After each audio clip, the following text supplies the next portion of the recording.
Welcome to 2-Minute Mechanics. Today we're going to be talking about subject-verb agreement with German grammar.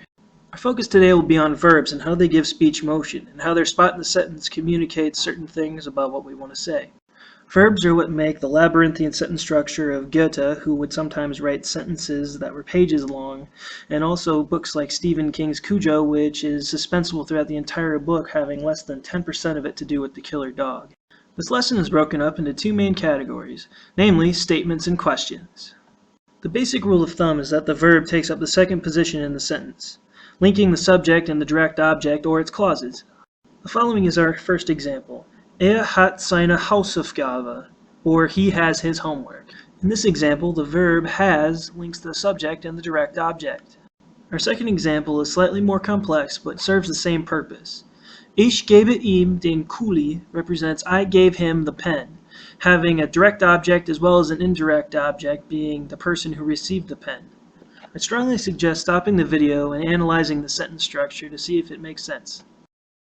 Second main category is questions.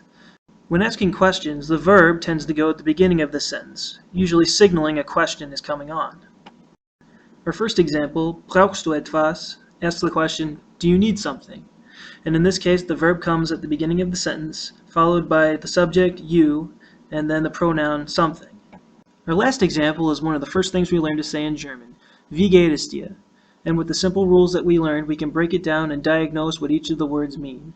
Wie here is the adverb that describes gehen, or to go. Es dir are both pronouns, meaning it and you. So describing this entire sentence, wie geht es dir means how goes it you, or how are you doing? Now don't worry if you find a sentence that you can't work on. I mean, come on, the most prolific writers wrote sentences that were pages long, so there's a bit of a learning curve. Take your sentences and break them down into little pieces that you know.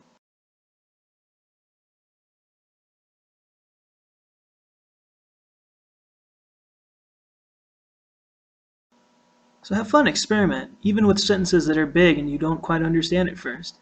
Thanks a lot for watching, and we'll see you next time on 2-Minute Mechanics.